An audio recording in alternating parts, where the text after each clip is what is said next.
মৃত্যুর 40 দিন পূর্বে মানুষ যে 3টি স্বপ্ন বেশি বেশি দেখে, প্রিয় ভাইরা আমার, প্রিয় বোনেরা আমার, যখন কোনো মানুষ মৃত্যুবরণ করে সে তার মৃত্যুর 40 দিন পূর্বে এই 3টি স্বপ্ন বেশি বেশি দেখে।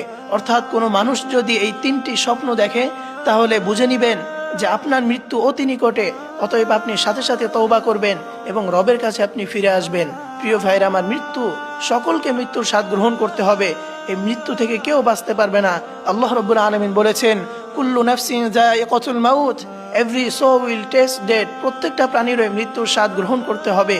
এই মৃত্যু থেকে কেউ কখনো পলায়ন করতে পারবে না। মৃত্যু সকলকে পাকড়াও করবেই।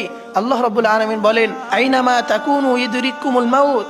এই মৃত্যু থেকে তোমরা যেখানেই পালাও না কেন, মৃত্যু তোমাদেরকে পাকড়াও করবেই। ওয়ালাউ কুনতুম ফি বুরুজিম মুশাইয়াদা, যদিও তোমরা সুদূর প্রাসাদে গিয়ে অবস্থান করো তবুও এই মৃত্যু তোমাদেরকে পাকড়াও করবেই। এই মৃত্যুর হাত থেকে কেউ কখনো বাঁচতে পারবে না। তোমরা যেখানেই যাও এই মৃত্যু তোমাদেরকে পাকড়াও করবেই।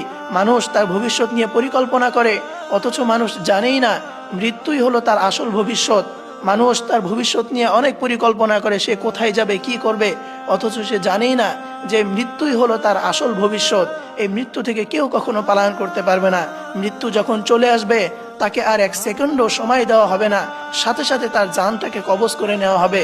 আল্লাহ রাব্বুল আলামিন বলেন, লিকুল্লি উম্মাতিন আজাল, প্রত্যেকটা জাতিরই একটি নির্ধারিত সময় রয়েছে, প্রত্যেকটা প্রাণীরই একটি নির্ধারিত সময় রয়েছে।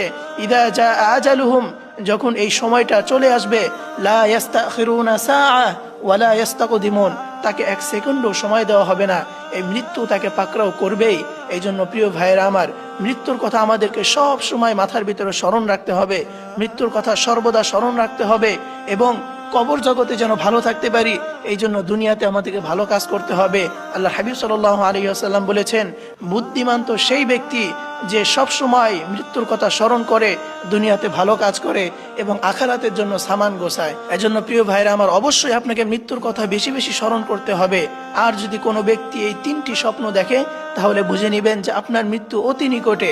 সাথে সাথে আপনি আল্লাহর কাছে তওবা করবেন। তার মধ্যে 1 নাম্বার হচ্ছে, যদি কোনো ব্যক্তি স্বপ্ন দেখে যে তার মৃত মা বাবা অথবা মৃত কোনো আত্মীয় স্বজন তাকে তার কাছে যাওয়ার জন্য ডাকতেছে, অর্থাৎ কোনো ব্যক্তি যদি এমন কাউকে স্বপ্ন দেখে যে তার পরিবারের মধ্যে অথবা তার মা কিংবা বাবা যে মৃত্যুবরণ করেছে এবং সে স্বপ্নের মাধ্যমে আপনাকে তার কাছে যাওয়ার জন্য ডাকতেছে, তাহলে এ ধরনের স্বপ্ন দেখলে বুঝে নেবেন যে আপনার মৃত্যু অতি নিকটে। এজন্য 1 নম্বরে যে স্বপ্ন সেটি হচ্ছে, কোনো মৃত মা বাবা অথবা মৃত আত্মীয় স্বজন যদি আপনাকে তার কাছে যাওয়ার জন্য ডাকে তাহলে বুঝে নেবেন আপনার মৃত্যু অতি নিকটে। এবং 2 নম্বরে যে স্বপ্ন দেখলে বুঝবেন আপনার মৃত্যু অতি নিকটে সেটি হচ্ছে, যদি আপনি স্বপ্ন দেখেন যে আপনি এক দেশ